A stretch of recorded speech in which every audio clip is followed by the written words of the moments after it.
décadas en países de nuestro entorno, países occidentales, como puede ser la República Dominicana, España, Norteamérica o Gran Bretaña, en que se producía un enriquecimiento desmedido por directivos del ámbito financiero, incluso utilizando métodos irregulares, había un enorme aplauso social por parte de las colectividades, porque se valoraba muchísimo que la gente se lograra enriquecer con independencia del método que utilizaba para ese enriquecimiento. Es decir, el famoso personaje tristemente célebre, Bernard Madoff, era un tipo muy popular en los clubes de polo de Palma.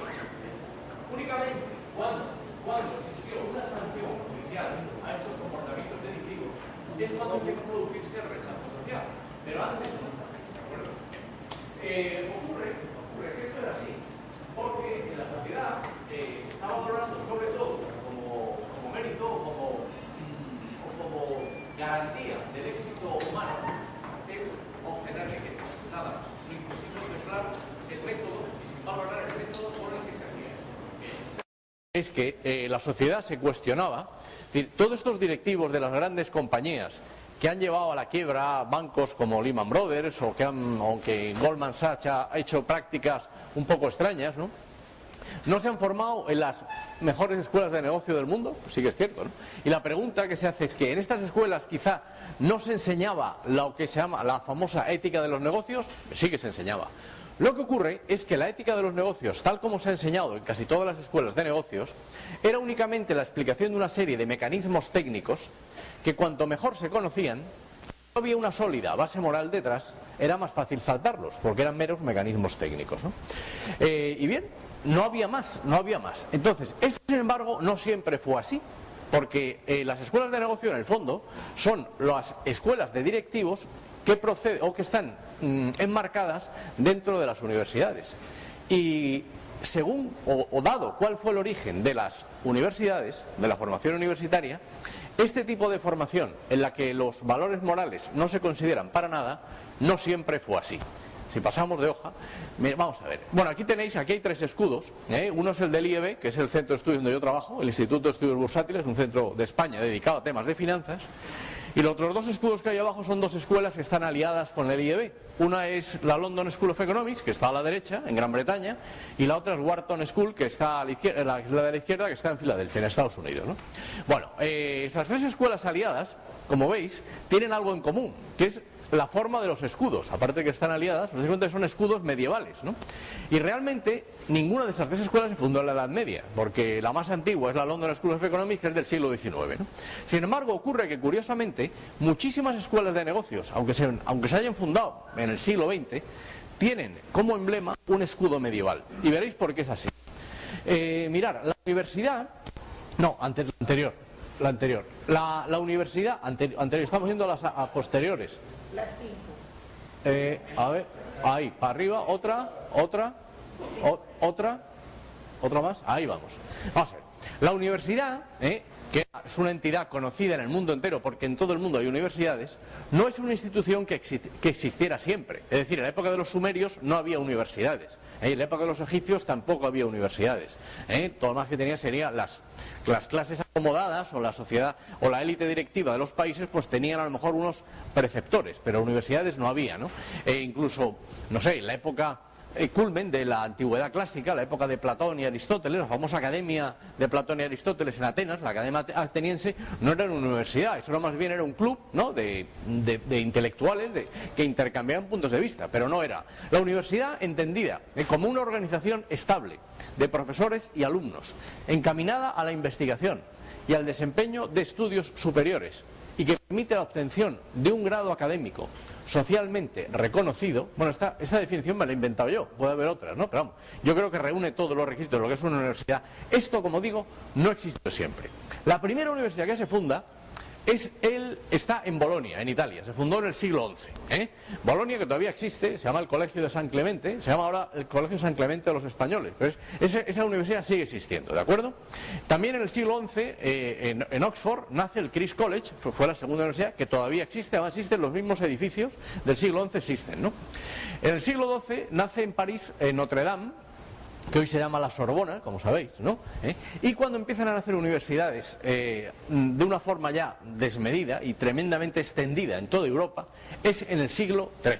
En el siglo XIII es la época del esplendor medieval. Yo no sé si a vosotros os gusta la historia o no, pero sabéis que hay un comentario frívolo, muy extendido, que se dice que la Edad Media es una etapa oscura en la historia de la humanidad. Claro, esto es un comentario muy superficial, porque claro, la Edad Media son muchos siglos. Sabéis que la Edad Media comienza con la caída del Imperio Romano y dura hasta el descubrimiento de América en el siglo XVI. Claro, y hay muchísimos siglos. Y si ciertamente, a partir del siglo IV y siglo V, pues la época será bastante bárbara, lo llaman los siglos de hierro, la época más oscura de la Edad Media, a partir del siglo XIII se produce una eclosión cultural realmente espectacular. Es la época del arte gótico, es la época de la filosofía escolástica y es la época que se fundan las universidades. Entonces ahí es cuando empiezan a fundarse las más importantes. La primera es Palencia, en el 1208, el Colegio de Santiago, que ya no existe. Luego se funda Cambridge, el Trinity College, que sigue existiendo, y sigue existiendo el mismo edificio. Y luego ya Salamanca, el Colegio Pontificio, esta universidad, que es pontificia también, creo, ¿no? La que estáis, ¿no? Que esta primera, la de Salamanca, es la primera que empieza a llamar universidad. El término universidad se pone en Salamanca, ¿no? Y ya a partir del siglo XIII todas las demás, ¿no? Si os dais cuenta, todas estas universidades tienen algo en común. ¿Sabréis decirme qué tienen en común todas estas universidades? ¿Se da cuenta? ¿Alguien se ha podido dar cuenta? ¿Perdón?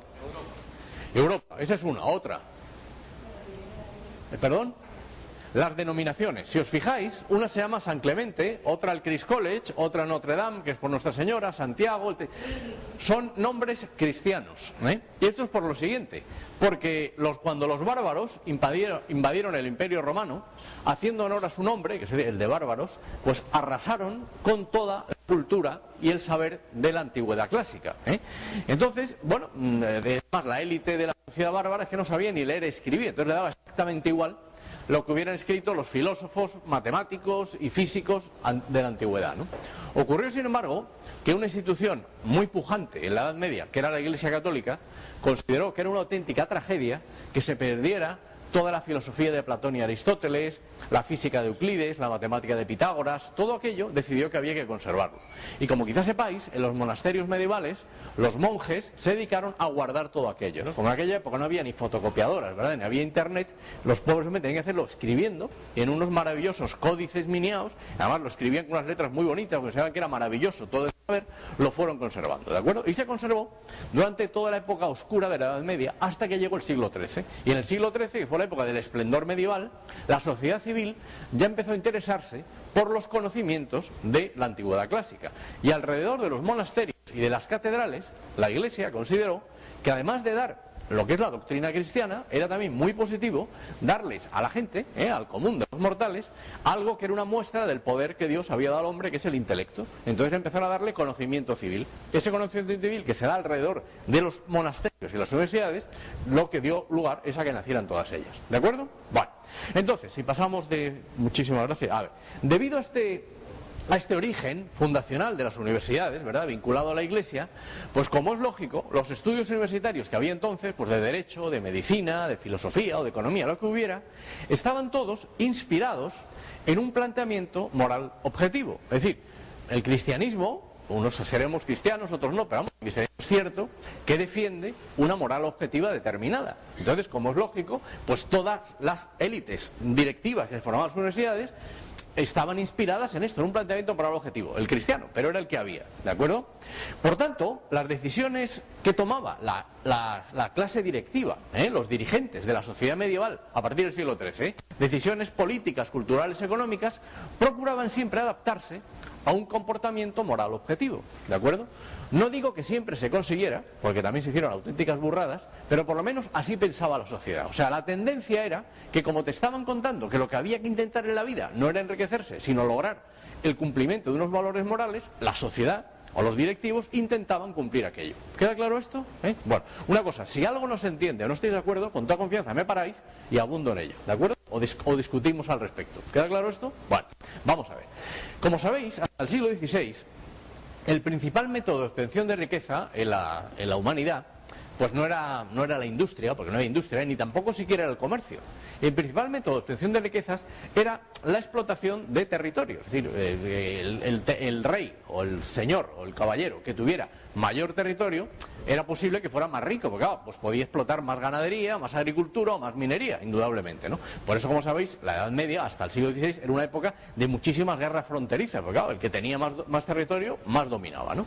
Bueno, por tanto, el descubrimiento de nuevos territorios era importantísimo para las naciones, porque la nación que más territorios tenía era la nación más rica, ¿no?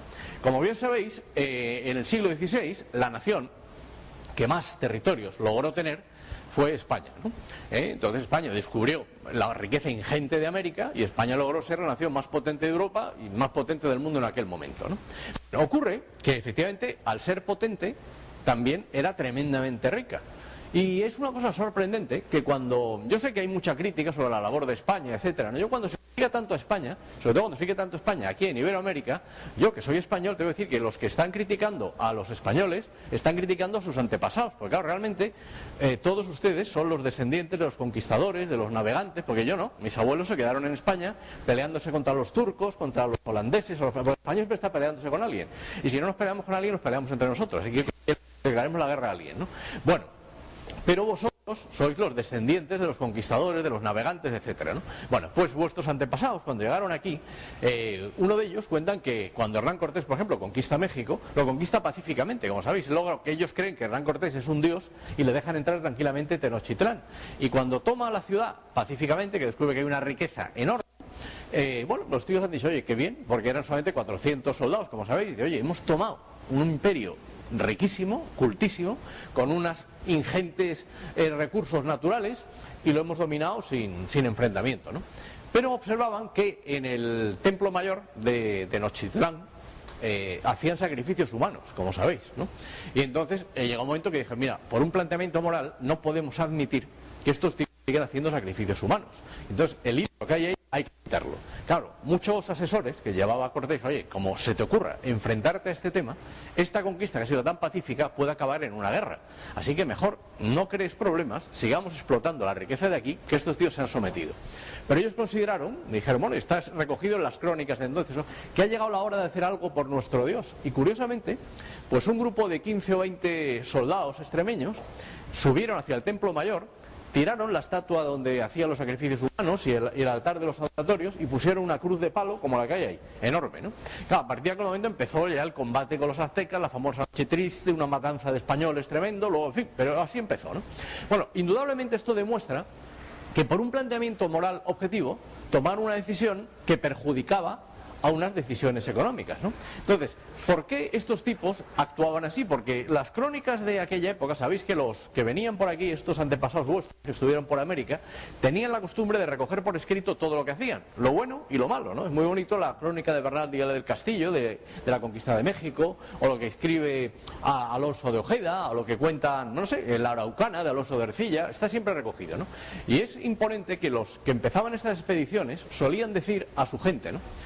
Con esta conquista o este descubrimiento, lo que hagamos, podréis conseguir oro y riquezas.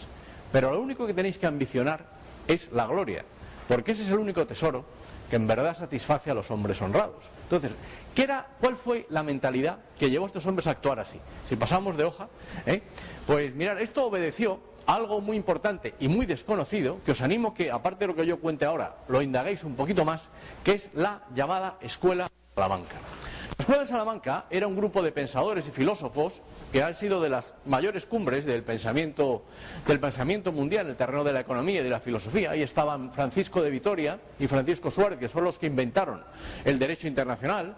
Estaba Tomás de Mercado, Martín Azpilicueta, bueno, muchísima gente, ¿no? De hecho, Schumpeter, el pensador alemán, decía que fueron los auténticos fundadores de la ciencia económica, fueron los pensadores de la Escuela de Salamanca, ¿no? Y Tomás de Mercado, fue un dominico del siglo XVI, fue el primero que empezó a hablar de la ética de los negocios. Fue el primero, el fundador fue ¿no?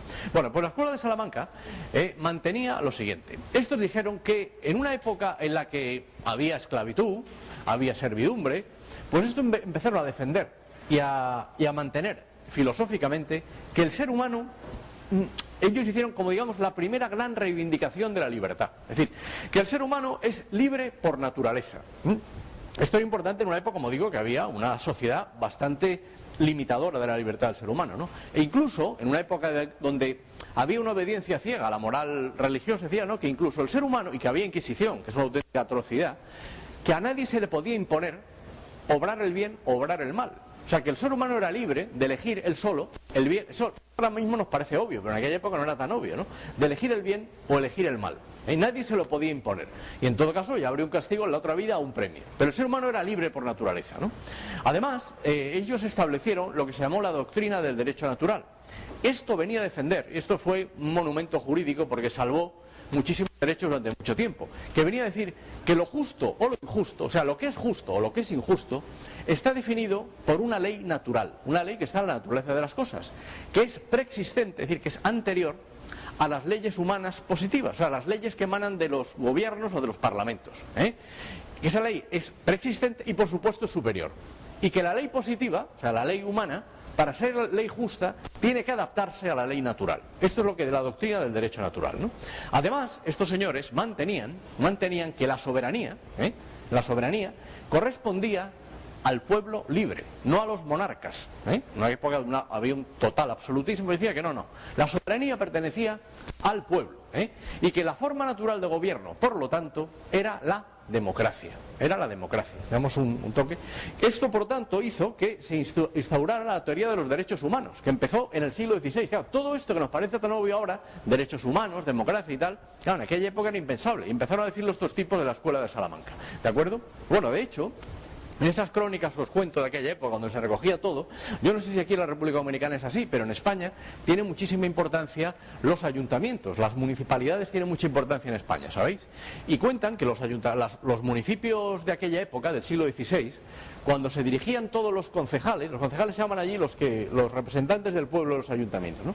Cuando se dirigían al rey, le decían, nosotros, que cada uno valemos tanto como vos, y juntos más que vos. Así se dirigían a los reyes, claro, y los reyes eran Carlos V o Felipe II, o sea, no era cualquiera, ¿no? Bueno, el hecho es que este planteamiento de la escuela de Salamanca tuvo un enorme éxito y influyó muchísimo en la España de aquel entonces, ¿no?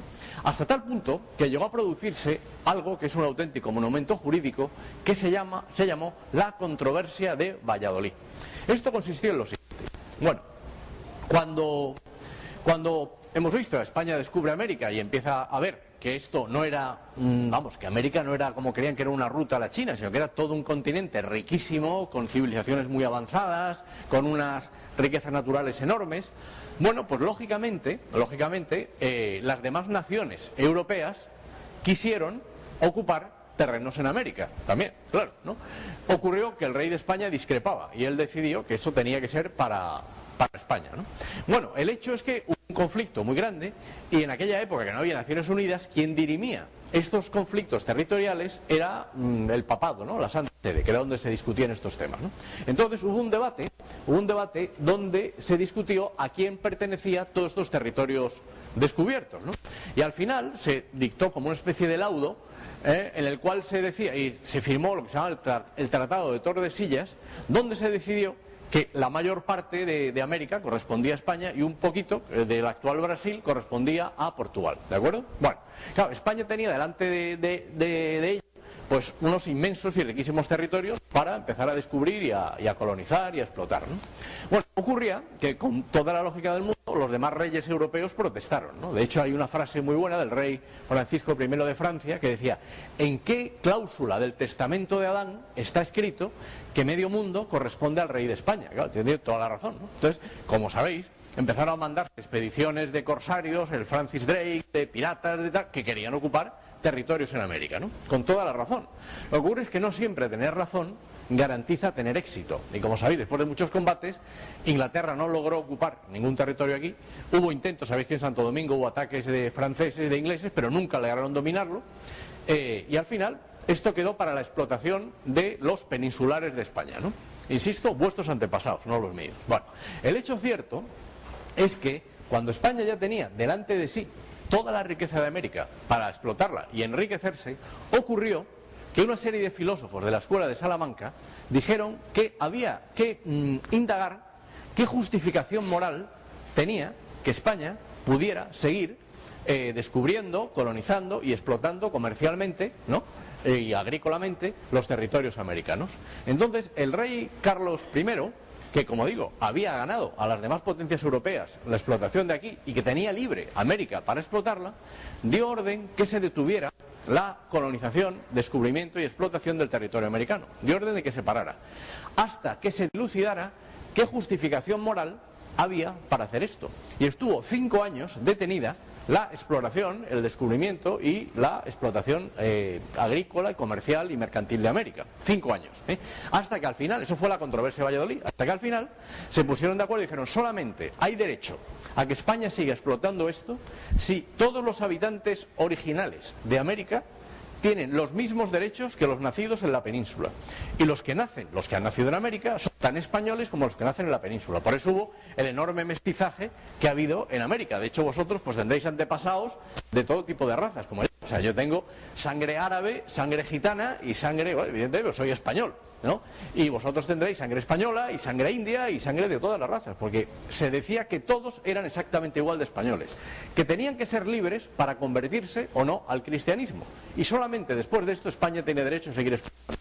Yo sí que os digo a vosotros, queridos estudiantes, yo os animo a que indaguéis si en la historia de la humanidad ha habido algún caso semejante de que una nación que sea la primera potencia del mundo detenga algún tipo de explotación económica, mercantil o comercial por un tema únicamente de valores morales, porque no ha habido ningún caso similar. Bueno, el hecho es que el abandono de estos, el abandono de estos principios, porque esto se abandonó al final, llevó a España a siglos de atraso y de decadencia.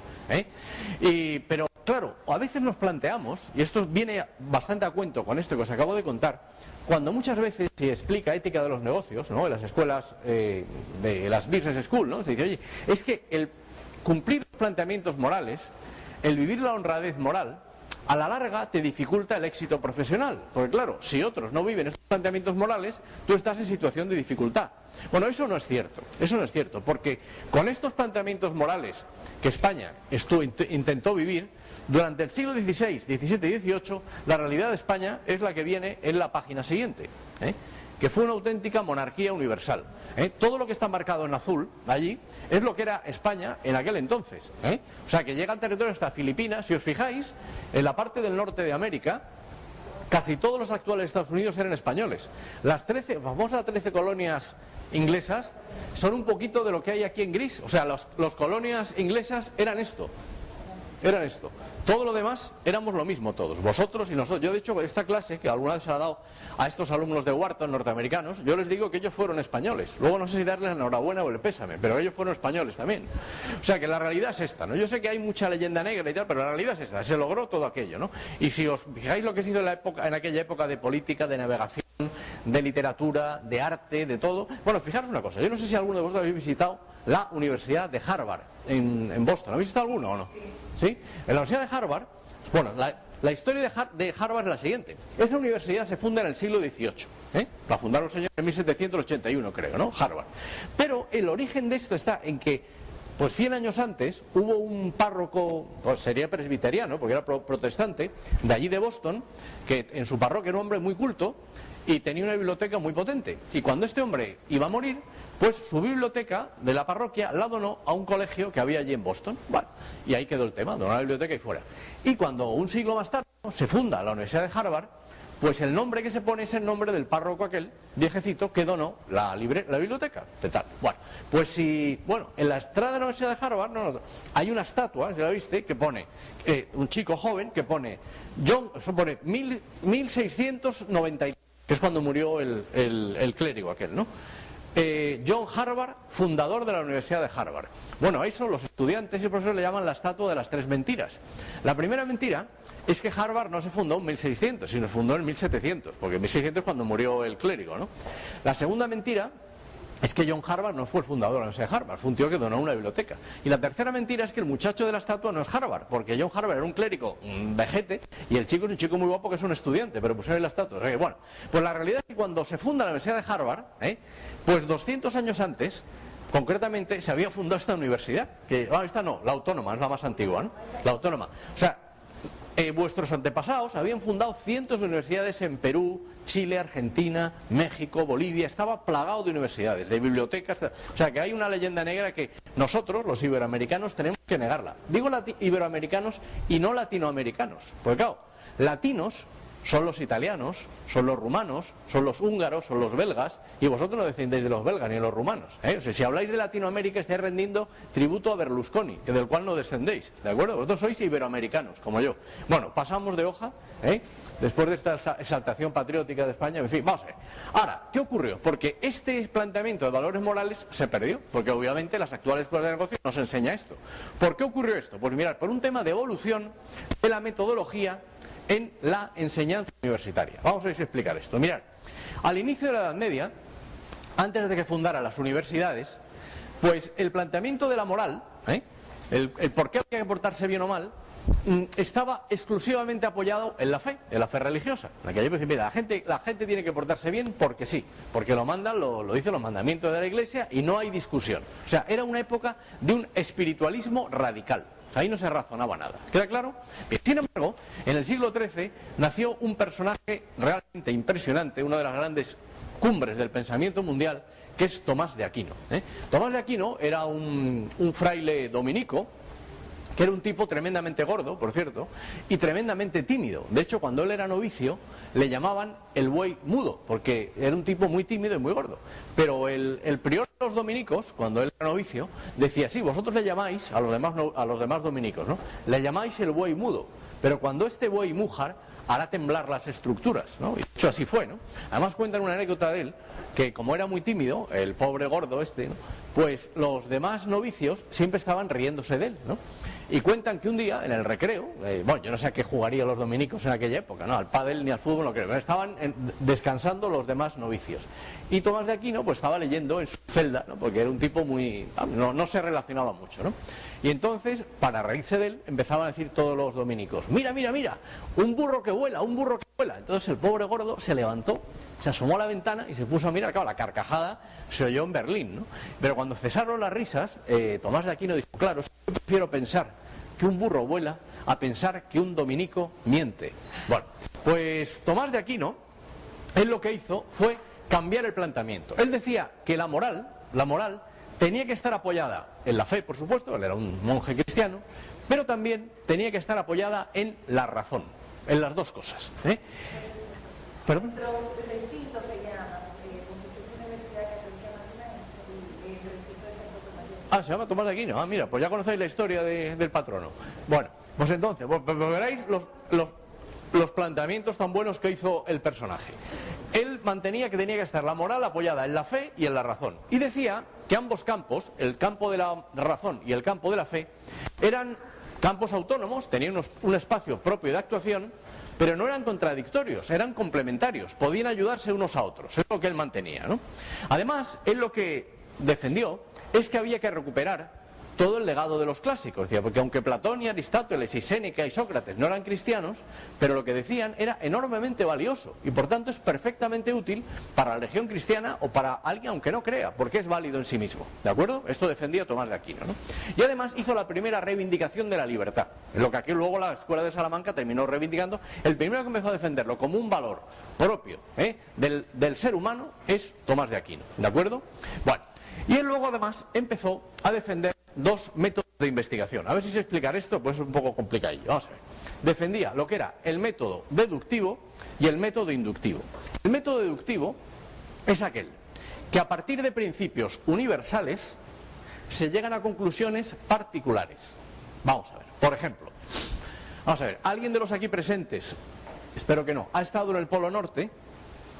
No, menos mal, porque una vez yo di una clase y me levantó la mano un tipo y me fastidió el ejemplo. Pero bueno, no es el caso. Vamos a ver, aquí, como nadie sabe por el norte, perfecto. Ahora, sin embargo, si de pronto viéramos entrar por la puerta a un tipo con ojos achinados, vestido con pieles, con un arpón y con una foca muerta, ¿qué diríamos?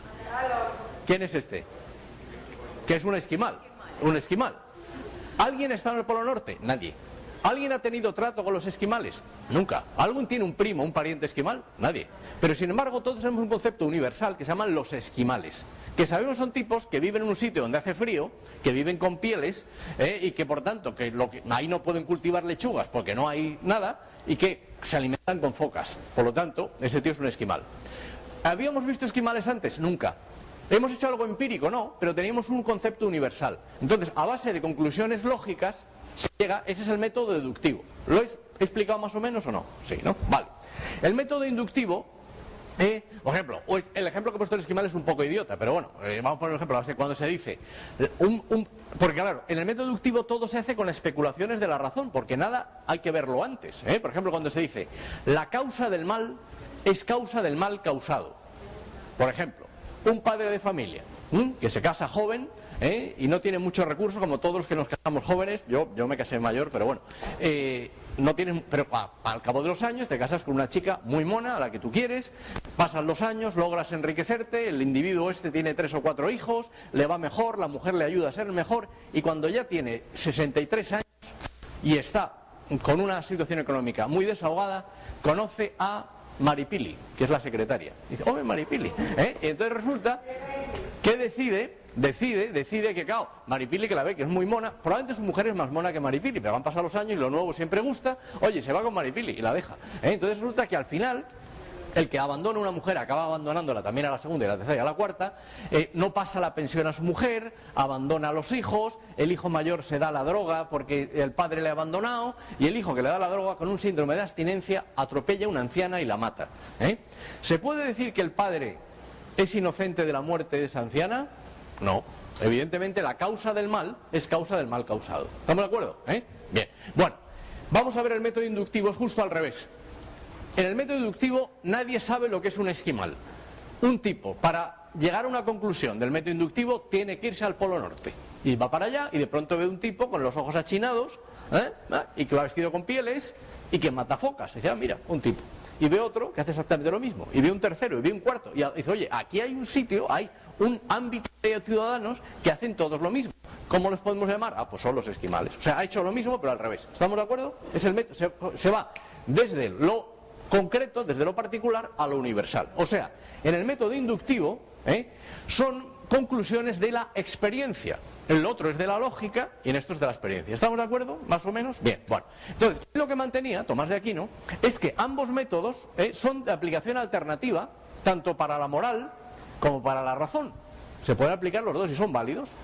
Concretamente dice que el método deductivo era el más propio de la teología y el inductivo es para otras ciencias. Es decir, vamos a ver, la teología necesariamente tiene que utilizar el método deductivo, porque claro, la teología, como sabéis, significa teólogos, conocimiento de Dios. Entonces, claro, un teólogo tiene que partir de una premisa: Dios existe, pues si no, no es teólogo, se dedica a otra cosa, ¿no? Dios existe, y a partir de eso llegar a una serie de conclusiones. Sin embargo, Tomás de Aquino mantenía que un filósofo puede decir, existe Dios, y a partir de conclusiones particulares ir haciendo especulaciones también de la razón para ver si Dios existe o no. Por eso Tomás de Aquino hizo lo que se llamaban las 5 vías de conocimiento de Santo Tomás, que él por cosas puramente especulativas iba llegando a ver por qué hay un orden natural, por qué el hombre tiene una tendencia a la felicidad, por qué siempre se ansía no morir, bueno, y llega a demostrar racionalmente que Dios existe. ¿De acuerdo? Las dos cosas eran aplicables. Bueno, lo evidente es que este planteamiento de Tomás de Aquino de utilizar método deductivo y método inductivo, utilizar la moral y utilizar la razón y mezclarlos, llevó a que las decisiones políticas, culturales y económicas siempre estuvieron muy influidas por la moral, la aplicación del planteamiento de Tomás de Aquino.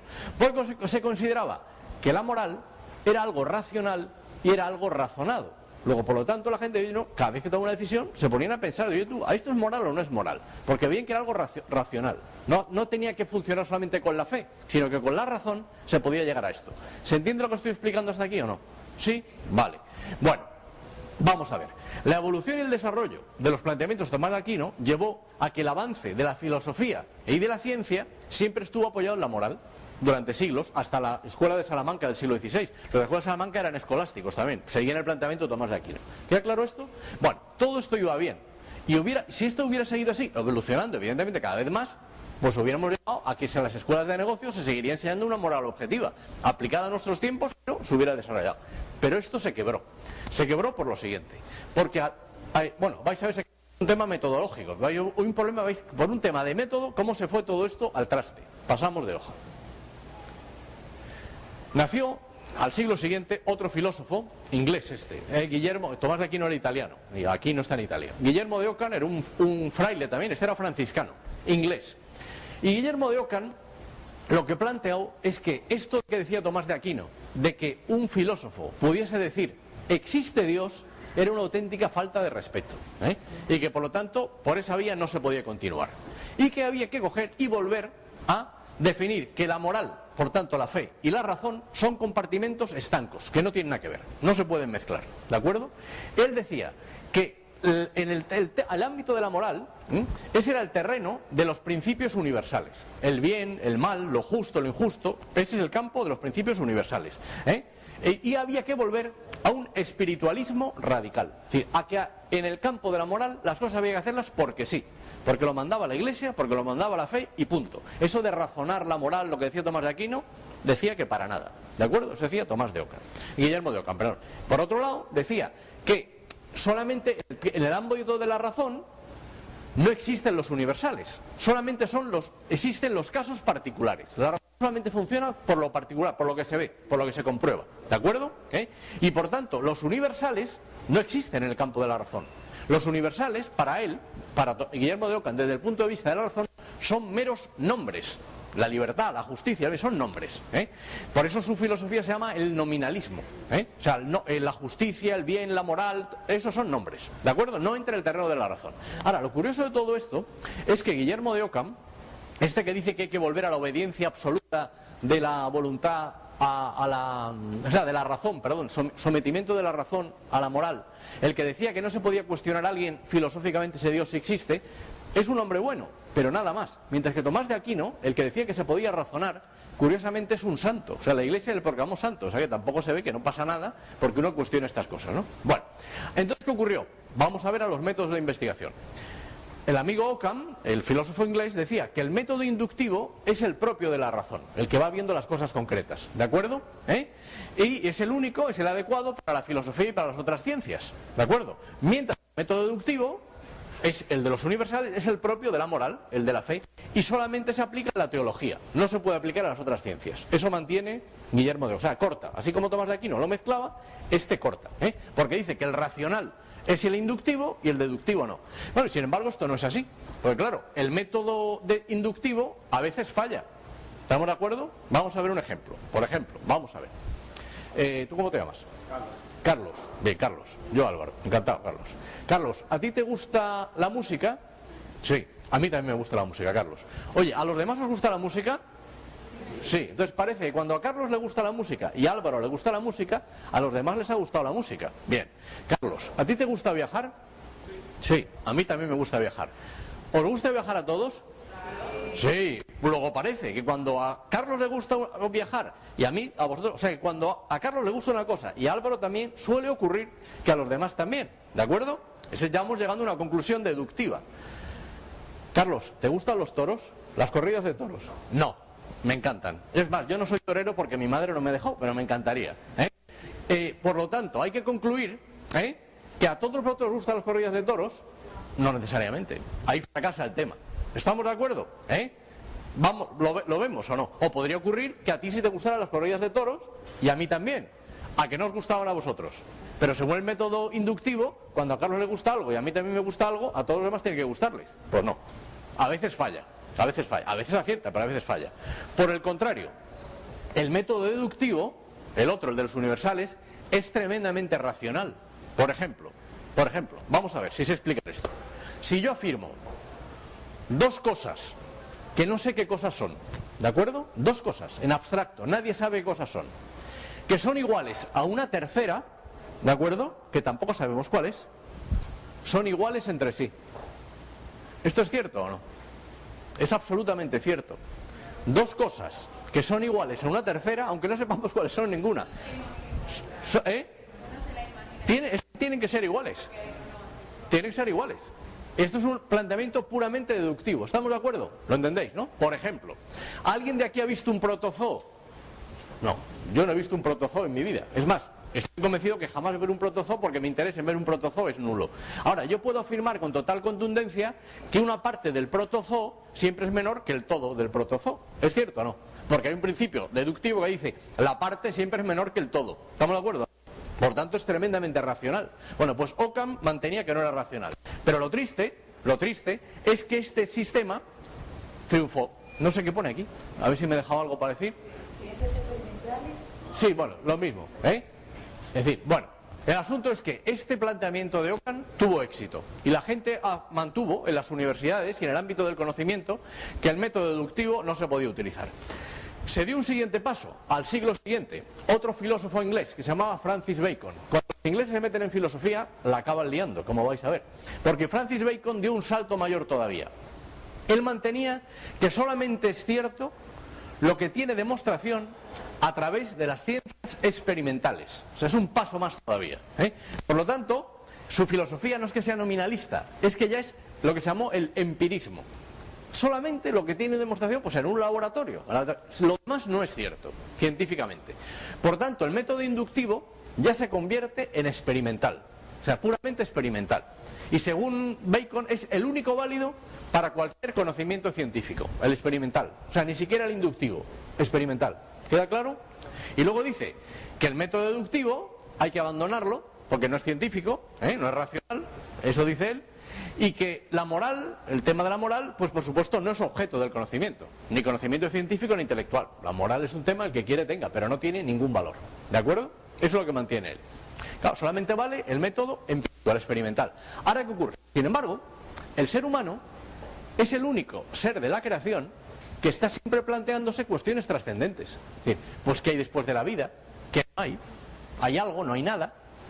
¿Por qué yo tengo anhelo de felicidad o no lo tengo? Bueno, eso no me lo estoy planteando yo cuando me afeito, pero vamos, alguna vez me lo puedo plantear. Es decir, el ser humano se plantea este tipo de cosas, los hipopótamos no lo hacen. ¿Estamos de acuerdo? Entonces, claro, estos temas solamente son indagables con especulaciones de universales, es decir, con el método deductivo, porque con el laboratorio no puedo. Pero como el método deductivo hay que abandonarlo, ocurre lo que viene ahora. Vamos a ver. Ocurre que hay un gran error, que como estos temas se tienen que indagar con otro método, pues estamos aplicando una metodología que es la experimental, que es válida para un campo del conocimiento, que son las ciencias experimentales, a otro ámbito de conocimiento que no tiene absolutamente nada que ver. ¿De acuerdo? Estamos aplicando el método experimental a ideas como el bien o el mal, lo justo o lo injusto, la verdad o la mentira, la existencia de la otra vida o no. Claro, ese es un gran error. El gran problema que es que si aplicamos el método experimental a ideas como las realidades trascendentes o las verdades objetivas, se llega a la conclusión que no existen. Porque es que no hay demostración científica de esto. ¿Estamos de acuerdo o no? Entonces, por lo tanto, está claro, aplicando el método experimental, es que el bien y el mal, lo justo y lo injusto. ¿Y usted qué me está contando? Esto no tiene demostración científica, ¿de acuerdo? Por otro lado, si aplicamos el método experimental al campo de la moral, como veremos a continuación, se producen experimentos terriblemente peligrosos, ¿de acuerdo? Pues bien, la consecuencia de este error y de este problema es que no hay ninguna verdad moral objetiva, que esa es la conclusión que se ha llegado a partir de la segunda mitad del siglo XX, ¿de acuerdo? No hay ninguno, es lo que se llama el relativismo moral, no hay ninguna verdad moral objetiva, y vamos a ver qué implica esto el relativismo moral. Esto quiere decir que según la filosofía relativista, que es la que imperó desde finales del XIX, las cosas no son buenas o malas en sí mismas. O sea, ese tema del derecho natural, nada. Las cosas, pues según. Las cosas, porque no son buenas o malas porque no hay demostración desde el punto de vista de las ciencias experimentales. Yo no puedo demostrar científicamente que robar es malo o que mentir es malo. No tiene demostración científica, ¿de acuerdo? Según el relativismo, las cosas son buenas o malas según las costumbres. Es decir, si una tribu de antropófagos de África, de caníbales, deciden comerse a un misionero, no hay ningún problema. Bueno, es un problema para el misionero, pero no hay otro problema porque están acostumbrados a hacer eso. ¿Queda claro esto? Es su costumbre, ¿de acuerdo? Otro planteamiento, las cosas son buenas o malas según la opinión mayoritaria. Dice, hombre, mire, esto de comerse a la gente no está bien. Si la mayoría de la población piensa que no, pues no, ¿de acuerdo? Otro planteamiento dice, las cosas son buenas, que es lo que más impera es esto último. Las cosas son buenas o malas según la conveniencia. Es decir, parece conveniente en una sociedad civilizada, parece conveniente que no hay que mentir, que no hay que robar y que no hay que matar. Entonces, por tanto, se llega a una moral de conveniencia en virtud de la cual se consensúa que estas cosas conviene no hacerlas.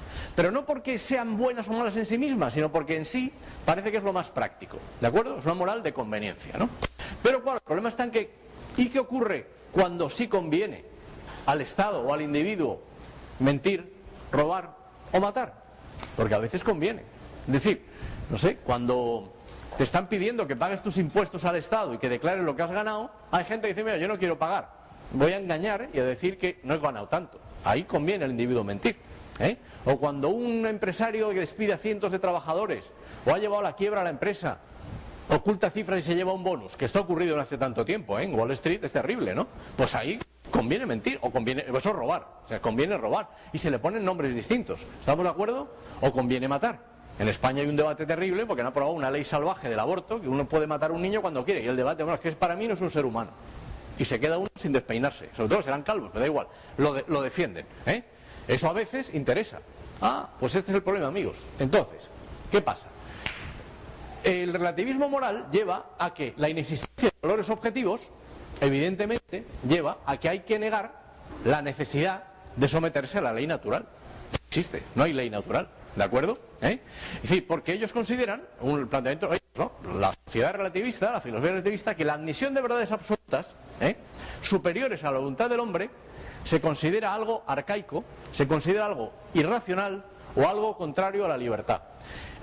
Realmente estas afirmaciones son totalmente absurdas y acientíficas. Porque claro, decir que una cosa como la ley natural es arcaica, mire usted, yo creo que las verdades científicas y filosóficas podemos discutir si son buenas o malas, verdaderas o falsas, pero no si son modernas o antiguas. Uno puede decir que es moderno o antiguo por la moda. Uno puede considerar que yo voy vestido de una forma muy antigua o muy moderna, o estos que lleváis una gorra de béisbol, pues es más moderno. Pero esto es un tema, bien, ahí sí que vale la moda.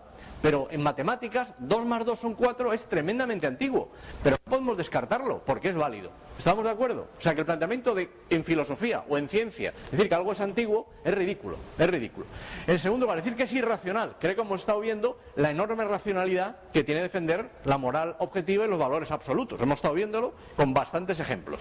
Y luego decir que es contrario a la libertad, hombre, justo los que creían en estas cosas, desde el siglo XIII llevaban defendiendo la libertad. O sea que por lo tanto es totalmente acientífico afirmar esto, pero es lo que se afirma. Por otro lado, ellos mantienen que lo que es justo o injusto solamente lo puede definir una mayoría social. O sea, las cosas justas o injustas, como no ley natural, solamente lo definen las leyes que emanan de los parlamentos democráticamente elegidos. ¿Queda claro? Esto es lo que define lo que es justo o injusto.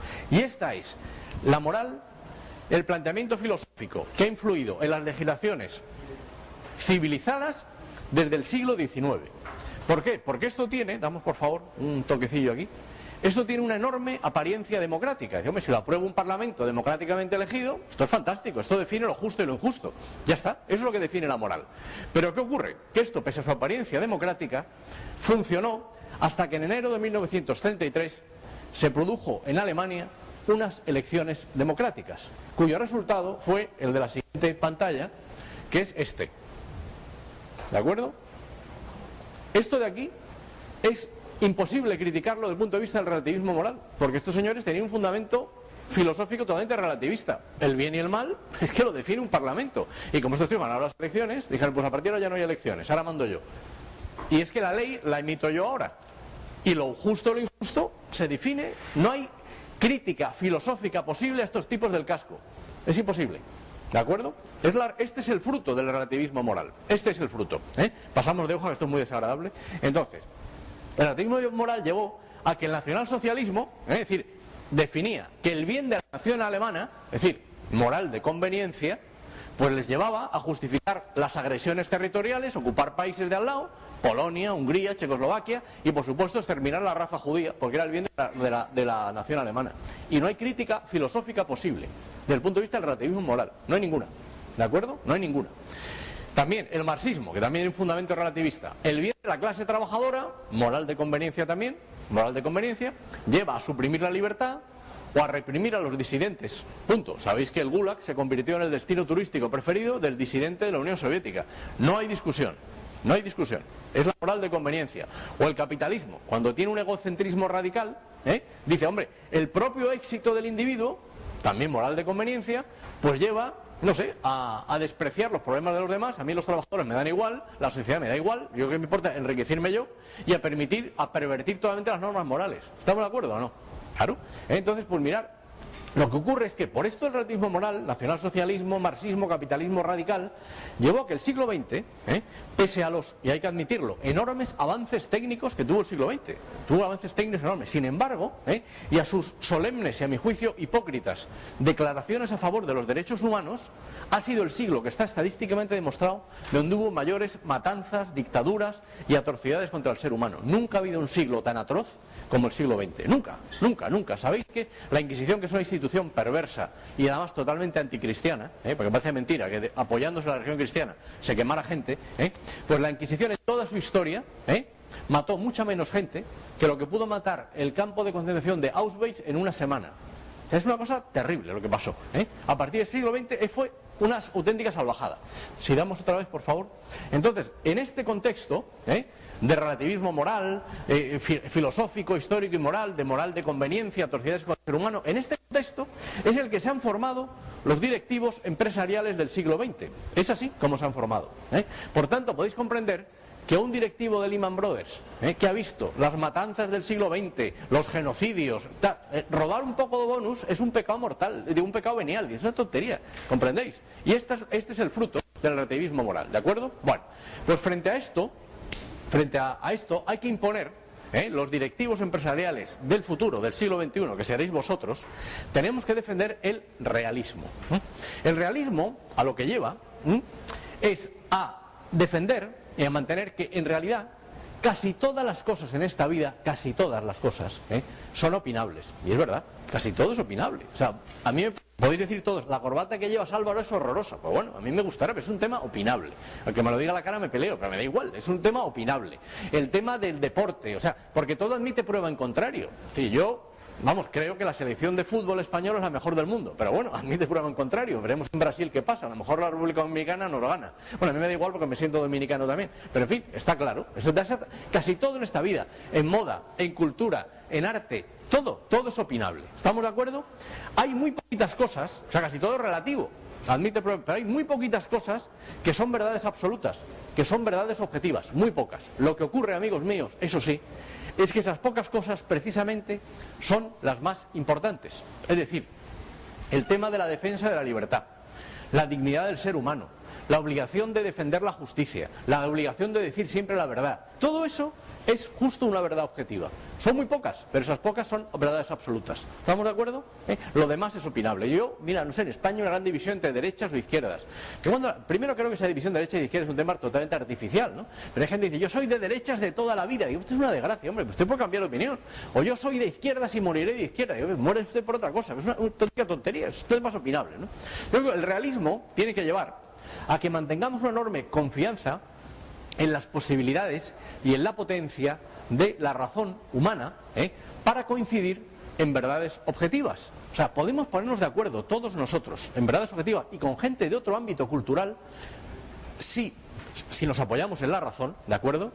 Aunque tengamos procedencias culturales, filosóficas o religiosas distintas. Es posible, si creemos en la razón y si creemos que hay una verdad objetiva, claro, ¿de acuerdo? Y se puede decir, esto es una utopía. Mirar, no. Y hay un ejemplo además clarísimo, un ejemplo de la antigüedad, de Sócrates. Vosotros sabéis que la humanidad históricamente siempre ha sido politeísta. ¿Sabéis? ¿No? Siempre el hombre creía, las religiones animistas creen que el sol es un dios, la luna es otro dios, en fin, creen mucho. Los egipcios, ¿sabéis? Tienen un panteón de dioses, un cabeza de pájaro, tal, muchísimo. Fíjate, incluso la sociedad griega, ¿no? Que lo estaba muy avanzada, tenía cantidad de dioses, ¿no? El Olimpo parecía un equipo de fútbol, ¿no? Estaba Zeus, estaba Atenea, estaba Minerva, ¿no? Cantidad, los romanos igual, cantidad de dioses, ¿no? Cuando el ser humano empezó a ser monoteísta, históricamente, es cuando vino Jesucristo, ¿no? Cuando a partir del nacimiento, de hecho el mundo se divide antes de Cristo y después de Cristo. La sociedad dice, no, hay un solo Dios. La primera filosofía, bueno, los judíos también, pero eran muy minoritarios, ¿no? Cuando el monoteísmo se extiende por todo el mundo es a partir del nacimiento de Jesús, en el siglo 0 de nuestra era, ¿no? Bueno, pues 5 siglos antes de que naciera Jesús, obviamente, el mundo era politeísta, ¿no? Y hubo un gran filósofo, como conocéis, que es Sócrates. Sócrates, como sabéis, fue el maestro de Platón. ¿no? Y escribió muy poco porque lo mataron. Y entonces casi todo lo que se recoge de Sócrates lo escribió Platón, ¿no? Y cuenta Platón que cuando a Sócrates le condenaron a muerte, la causa de la condena es que, decía el gobierno ateniense, que estaba corrompiendo Sócrates a la juventud de Atenas. Y estaba corrompiendo a la juventud de Atenas porque les estaba llevando a enfrentarse a la religión, ¿no? Entonces le decían, como Sócrates era un tío de prestigio y no querían matar, le dijeron, mira, si renuncias a esto que estás enseñando a la gente joven, si estás atacando a la piedad y a la religiosidad nacional, si renuncias a esto te perdonamos la vida. Y Sócrates dijo, no, prefiero que me matéis, porque yo he llegado a la convicción racional de que si el concepto de Dios existe, Dios solamente puede ser uno solo, racionalmente. O sea, ahí él no era cristiano, no había llegado Jesús ni nada. Pero es que es lógico, vamos a ver. ¿Tú cómo te llamas? Laura. ¿Y tú cómo te llamas? Lisi. Bien, vamos a ver. Si Laura, suponiendo politeísmo, es omnipotente y tú, Lisi, eres omnipotente, es imposible, porque me tiene que decir toda la potencia. Y si tú dices toda la potencia y tú dices toda la potencia, seréis omnipotentillas, pero no omnipotentes. ¿Estamos de acuerdo? Es un razonamiento lógico, ¿eh? Claro, a esta conclusión llegó este tipo. Digo, veis que esto es absurdo. ¿Lo entendéis, no? Bueno, pues por ese tema mataron a Sócrates. Ya lo cual demuestra que no era por un tema de cristianismo, era un tema de puro razón. ¿Estamos de acuerdo o no? Bueno, la fe es otro tema. Pero en fin, lo único es que se dice que el realismo, o se puede acusar que el realismo al final, el creer que podemos llegar a conclusiones en verdades objetivas todos, aunque tengamos puntos de partida religiosos, filosóficos, culturales distintos, nos obliga a hacer un acto de fe. Y yo digo que sí, pero digo que no. Mirar, vamos a ver, vamos a la siguiente. Mirar, cuando el ser humano, desde cualquier punto de vista, se pone a analizar y a estudiar lo que se llaman en filosofía las causas últimas es por qué surge el mundo, a qué está destinado el ser humano, qué habrá después de esta vida. Eso se llaman las causas últimas, ¿no? El origen del universo son las causas últimas, ¿no? Cuando analizamos esto, siempre hay que hacer un acto de fe. Me refiero a un acto de fe intelectual, no religioso, un acto de fe. Hay que creer en algo que no ves, porque estas cosas no tienen una demostración empírica final. Todavía no se ha descubierto todo. Entonces, cuando nos ponemos a estudiar el origen del universo o el orden de la naturaleza y por qué hay función clorofílica, por qué las plantas surgen de esta manera, por qué todo, en la atmósfera, el orden de los planetas, por qué la noche y el día, para explicar todo esto hay tres explicaciones, tres. Una de ellas es la materia. Es decir, la explicación de todo está en la propia evolución de las cosas materiales. Y es verdad que se han hecho muchos descubrimientos que van demostrando que el orden de la naturaleza y el origen de las cosas está en la evolución de materias. Hay muchas demostraciones, muchas. Entonces, lo que ocurre es que no todo se ha descubierto que sea así, no todo se ha descubierto que sea por evolución material. Pero el que cree que esto es así, dice, no, es que lo que no se ha descubierto que es así, se acabará descubriendo. Lo que pasa es que no se ha descubierto todavía. ¿Estamos de acuerdo? Me parece bien. Ahora, es un acto de fe. Un acto de fe en la materia, pero es un acto de fe, porque no está demostrado todavía. ¿Estamos de acuerdo? Ese es un punto de vista, Otra explicación es que no, que el origen de todo, el orden del universo, la naturaleza está en la casualidad. Es decir, las cosas están así por casualidad. Parece que cuando se descubrió, ¿sabéis?, el premio Nobel de Física, John Smoot, que descubrió el Big Bang, ¿no? Parece ser que está demostrado, parece ser, de momento, luego puede haber una demostración contraria, que el mundo surge con un gran estallido, ¿no? Pues la explicación de que el estallido haya producido el orden, pues no está en la materia, sino que la casualidad ha hecho que esto se quede así. Es otra explicación, pero también es otro acto de fe, porque no hay demostración empírica tampoco. Usted hace un acto de fe en el azar, que me parece bien, pero es un acto de fe. ¿Estamos de acuerdo? Hay una tercera explicación. Dice, no, el orden de la naturaleza, el origen del mundo, solamente puede estar en una mente superior que crea y ordena todo. Entonces, es un acto de fe también, porque no hay demostración científica, en un ser superior, se llama Dios o se llama como sea. ¿Estamos de acuerdo? Son los tres. Ahora, los tres son actos de fe. ¿Estamos de acuerdo con los tres? Porque claro, lo que sí que me parece un poco... Entonces, yo creo que los tres merecen idéntico respeto. Uno hace un acto de fe en la materia, hace un acto de fe en la casualidad, en el azar, un acto de fe en Dios. Pero lo que no se puede es criticar uno o despreciar a los otros, porque es que no sé por qué hay un gran afán en criticar al tercero de las opciones, el creer en la voluntad superior. Porque mira, por ejemplo, vamos a ver, yo no sé que hay la costumbre, en España hay mucha, de tomar sopa de letras. ¿Se toma aquí sopa de letras o no? En España hay mucha afición. Yo que tengo 4 niñas pequeñitas y mi mujer les da mucha sopa de letras, ¿no? Entonces, bueno, antes de cocer la sopa de letras, sabéis que las sopas están duras, ¿no?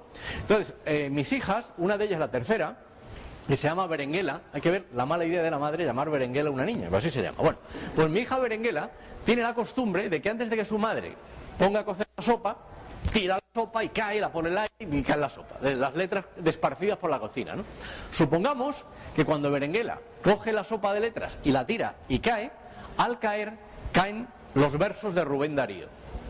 Bueno, aquí hay tres explicaciones. ¿Por qué han caído los versos de Rubén Darío? Hombre, porque la letra, la materia, tiene una potencia tal que ella sola se ha colocado así. Es una explicación, es un acto de fe en que ha caído así. Otra explicación, hombre, la casualidad, Berenguela, el efecto Berenguer. Berenguela aprendió a escribir. Claro, no, pero otra es que la casualidad, las ha tirado las letras, oye, qué casualidad que ha caído un verso de Rubén Darío. Y hay una tercera explicación, mira, yo esto no me lo creo. O Berenguela lo ha aprendido o su padre lo ha colocado. Pero esto es imposible que caiga así. Son tres actos de fe, Que cada cual piense cuál es más racional. Yo tengo muy claro para mí cuál es el más racional. Pero lo que yo nunca podré admitir como universitario es que me digan que el tercer supuesto es el menos racional. ¿Estamos de acuerdo? Porque no tiene lógica, ¿vale? Venga, vamos otra más. Mirad, a la larga, ya voy a acabar, yo creo que no debemos limitar la potencialidad que tiene la razón humana. El ser humano es el único ser de la creación que tiene capacidad de raciocinio y capacidad de trascender. Somos los únicos, somos capaces de pensar o capaces de rezar. O sea, yo nunca he visto un sapo rezando. O sea, alguien puede decir, yo vi un sapo en misas, también, prefiero pensar que el cura es feo. Esto es, el único que puede hacerlo es el ser humano, ¿de acuerdo? Entonces, son tremendamente complementarios la trascendencia y el raciocinio. Es lo que mantenía Tomás de Aquino, mantenía la Escuela de Salamanca o mantenía el propio Sócrates. Es perfectamente compatible. O sea, la razón y la moral son perfectamente compatibles. Hay miles de científicos que han creído en la trascendencia y han creído, evidentemente, en la razón. Copérnico, Leonardo da Vinci, Newton, Descartes, todos estos tipos creían en Dios. O sea, que hasta Einstein, el que decía Dios no juega a los dados, era judío, pero no tenía su creencia. Newton y demás, vamos, Oppenheimer, ¿sabéis quién era Max Planck? Max Planck, premio Nobel de Física, el maestro de Einstein, otro tipo también, que era un tipo que creía en la trascendencia, decenas de premios Nobel contemporáneos, el propio John Smoot, el que descubrió el tema del Big Bang, cuando le preguntaron qué sentía él cuando descubrió en el laboratorio que podía ser así, él dijo, yo estaba oyendo la voz de Dios. Es decir, que es perfectamente posible. Oye, uno no tiene fe, perfecto, pero lo que no se puede decir es que no es racional, ¿de acuerdo? Entonces yo creo que intentar separar o suprimir alguna de estas dos capacidades del ser humano implica amputarle sus posibilidades o limitar la capacidad que tiene, y es una auténtica tragedia. Contaba Kant, el filósofo alemán, otro tipo que creía en la trascendencia, ¿verdad?, que el ser humano tiene una enorme capacidad de una y otra vez las generaciones volver a cometer los mismos errores y volver a encontrarse los mismos problemas.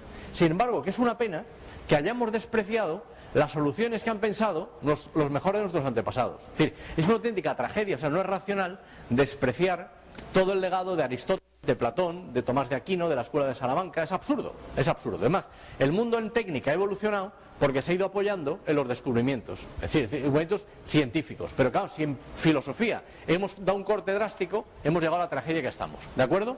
Bueno, vamos a ir acabando.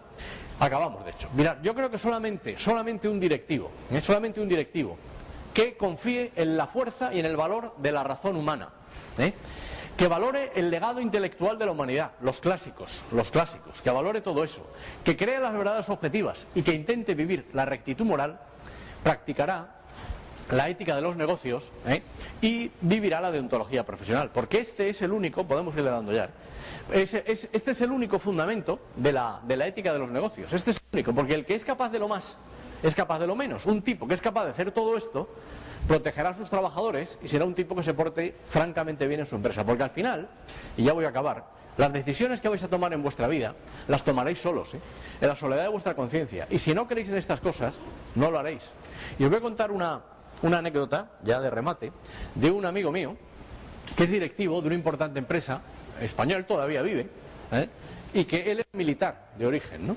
Y luego abandonó el ejército y trabaja en la empresa privada, ¿no? Dirige una institución que va francamente bien, él vive bien, razonablemente bien, pues gana dinero, pero es un tipo que cree en las verdades trascendentes, y él además tiene ese planteamiento que yo comparto, que en las empresas las retribuciones de los trabajadores y los directivos obviamente no pueden ser iguales, pero no tienen que tener unos márgenes tan exagerados como hay en muchas empresas occidentales, sino que tienen que ser proporcionados. Del mismo modo, él mantiene que los aumentos salariales, cuando la empresa va bien, tienen que ser proporcionados. Y los bonus que se dan a los... ¿Aquí se llaman bonus también? ¿Sí? Y los bonus que se dan a fin de año a los trabajadores, también el directivo ganará más, pero también tiene que llegar al último, al último peón de la empresa. O sea, el mismito planteamiento que tienen los de Wall Street. Pero en fin. Bueno, el hecho es que como su empresa, como os he dicho, va bien, todos los años el Consejo de Administración le proponía a él unos aumentos salariales enormes y unos bonus descomunales. Pero como él piensa que tienen que ser proporcionales, él decía, bueno, pues si a mí me suben tanto, que a todo el resto de la plantilla le suban exactamente igual. Conclusión, presentaba aumentos de tal volumen que decía el Consejo que ni hablar, que eso no se podía subir. ¿Qué hacía este amigo mío? Pues él se reducía su subida, o se subía, o se reducía su bonus, o incluso había años que renunciaba al bonus y lo repartía con los trabajadores. ¿De acuerdo? Claro, sus amigos le comentábamos, hombre, mira, esto que estás haciendo está renunciando. Él vivía bien, tampoco fue un monje, o sea, él vivía bien. Decía, está renunciando a vivir mucho mejor todavía. Pero él pensaba dos cosas. En primer lugar, él decía que él estaba comprando bonos para la vida eterna, porque sabéis que está estadísticamente demostrado que de este mundo no sale nadie vivo. Lamento daros esta mala noticia, pero nos vamos a morir. Tú que me estás mirando te vas a morir también, que lo sepas. Entonces, él decía, mira, me voy a morir y prefiero que el premio sea en la otra vida. Pero además, él pensaba que esperaba recibir otro premio, que en esta vida estaba recibiendo premios ya. El primero era que su empresa iba francamente bien, claro, sus empleados le seguían ciegamente, un tipo así le seguían, ¿no? Pero además había otro premio, que era parte simpática de esta historia que ya acabo, que él esperaba recibir un premio siempre análogo al que él recibió cuando abandonó su regimiento. Os he contado que él era militar, ¿no? Cuando él se fue del ejército y se marchó, cuentan que sus soldados, no sus jefes, ni sus compañeros, sus soldados, le regalaron una placa con el escudo del regimiento y dedicados a él unos versos de Eduardo Marquina que decían así, ¿no? Dedicaban así: va de cuento, nos regía un capitán que venía mal herido en el afán de su primera agonía. Señores, ¿qué capitán? El capitán de aquel día. Entonces decía mi compañero que esto de que qué capitán, el capitán de aquel día, era el mejor premio que había recibido en toda su vida, y que él tenía la esperanza y la ilusión de que por todos los lugares que él pasara, todo el mundo pudiera decir de él lo mismo: señores, el capitán de aquel día. Puede que pensé que mi amigo estaba completamente loco, a lo mejor lo estaba, pero en fin, esta era su ilusión, este era su honor y este era su orgullo. Pues yo os digo a vosotros, queridos amigos, queridos alumnos, que vosotros, por la formación que estáis recibiendo en finanzas, administración de empresas, etcétera, estáis llamados a ocupar puestos directivos el día de mañana, y de vosotros vais a tener equipos humanos a vuestras órdenes, vais a tener gente subordinada, y mirad, podéis tomar decisiones y vuestra obligación es lograr el éxito de vuestras empresas y de vuestros proyectos, pero tenéis una obligación moral de ayudar a los que menos tienen, porque el que más ha recibido es el que más tiene que dar, y que ojalá vosotros, vuestra vida está llena de éxitos profesionales, vuestra vida sea fecunda en frutos intelectuales, ojalá que, como dice la canción mexicana, ojalá que te vaya bonito, pero sobre todo que ojalá que el día de mañana, por donde pasáis, vuestros trabajadores, podéis decir vosotros lo de este amigo mío: señores, qué capitán, el capitán de aquel día. ¿Queda claro? Lo he acabado. ¿Tenéis alguna pregunta que hacer?